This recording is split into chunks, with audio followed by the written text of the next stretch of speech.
If you're planning on buying or selling real estate in the Temecula and Murrieta area, this video is specifically for you. I do market updates every month, but I think that this video right now that I'm starting to do monthly or around every 20 days is going to help you even more, both as a buyer and a seller.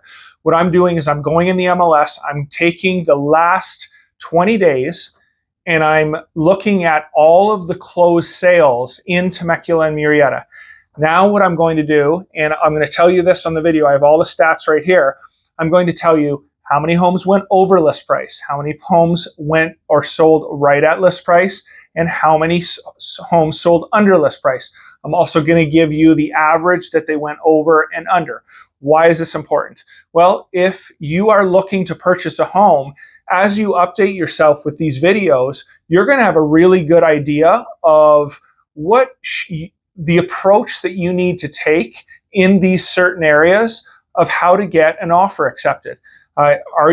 You don't want to pay too much. Obviously, nobody wants to, and I'm going to go through these, and I'm really going to help pinpoint the homes that are going to go over list price and some of the reasons why a lot of these homes are going under list price. So just some of the stats to start. There were a total of 73 homes that have sold in the last 20 days in Murrieta and Temecula. 33% of the homes sold in the last 20 days sold right at list price.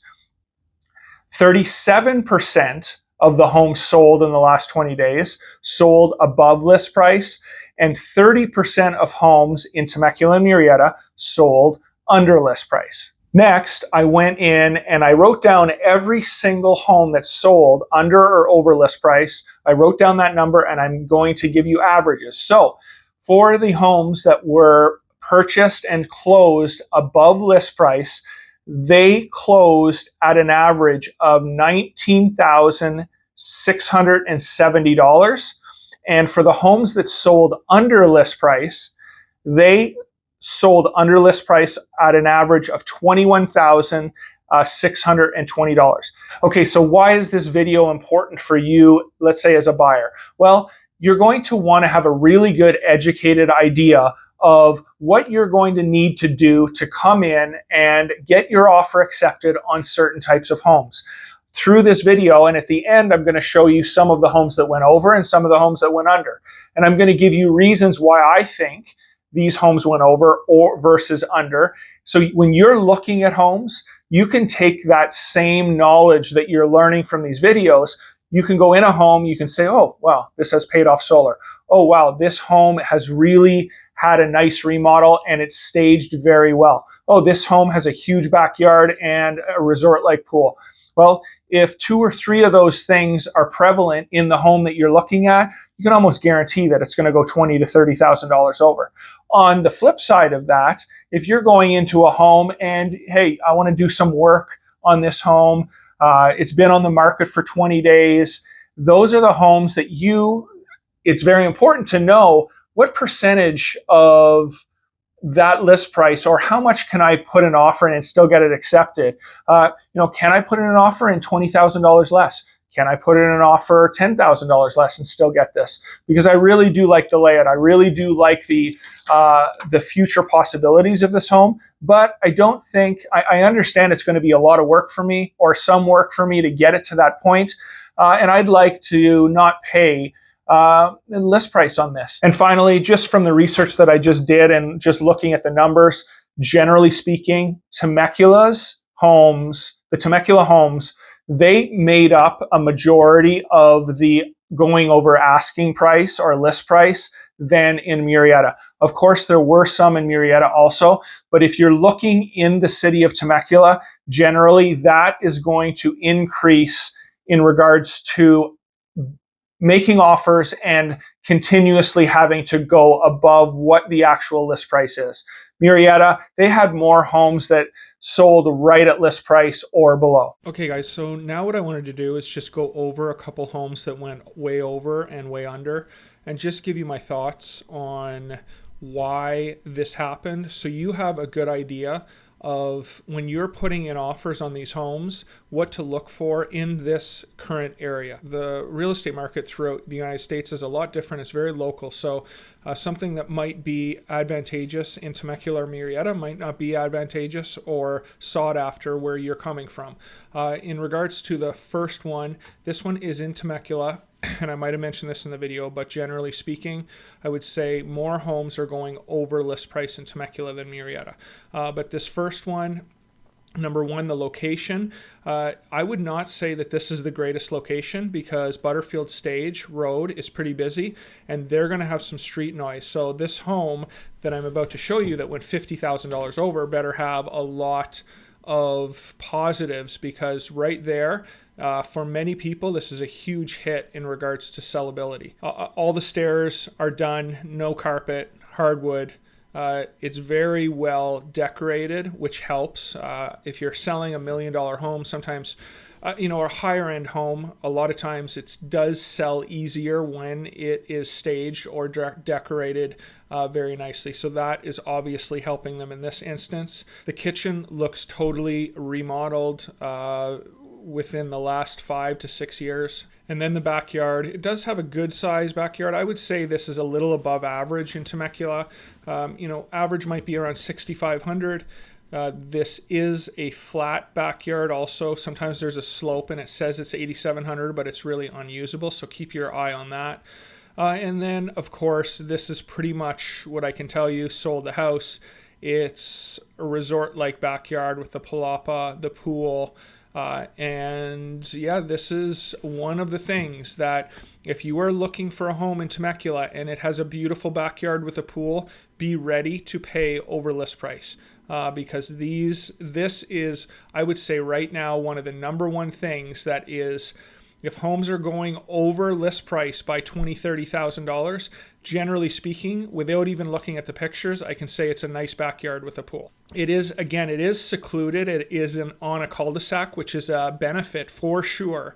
But the one thing that I just don't totally understand is, again, the road in the back, a busy road, but maybe this area right here is shielding the house enough that you don't get that street noise off of Butterfield Stage. Okay, so this is a home that it listed at $699 and it went for $659.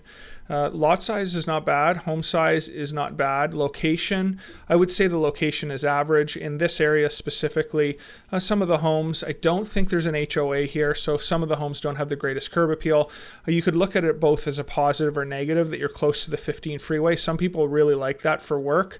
Other people, especially if you can hear traffic from the 15, definite negative.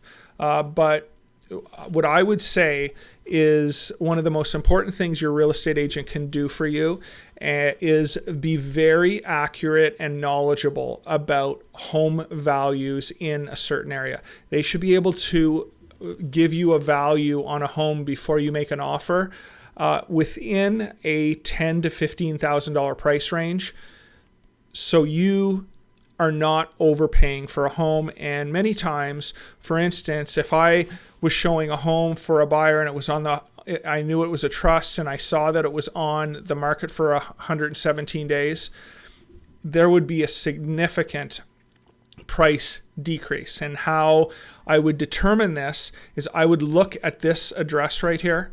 I would go in and pull comps in this specific neighborhood, and it sold for $659.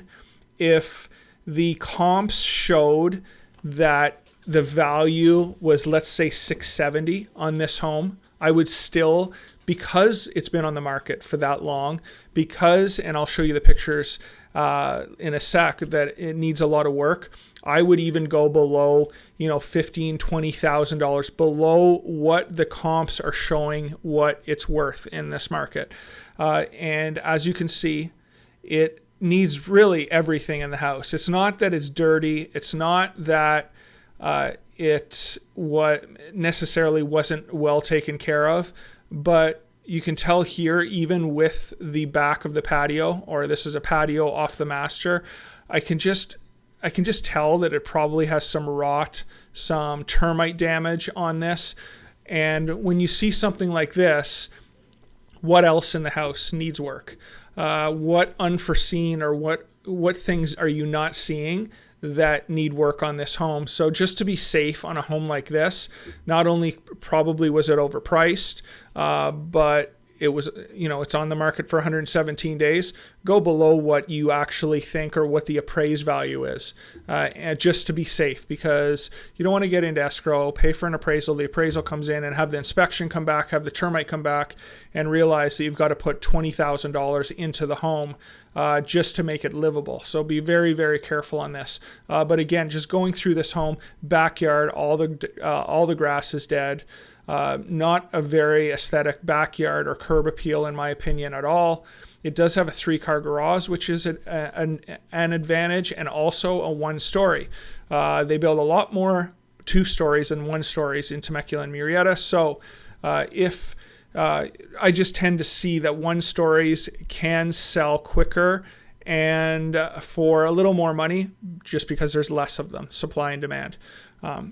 But yeah, this is a great example of a home that what you don't want to do as a seller is overprice an ugly or a home that needs a lot of work, because in the end, you're probably going to get less money for the home than if you had somebody competent and had somebody do some research and list it properly in the first place. They probably would have got a lot more money, not a lot more, let's say 10 to 15 grand more if they would have done that. So there you have it, guys. Just 2 examples of what to look for in homes that are going above and below list price in both Temecula and Murrieta.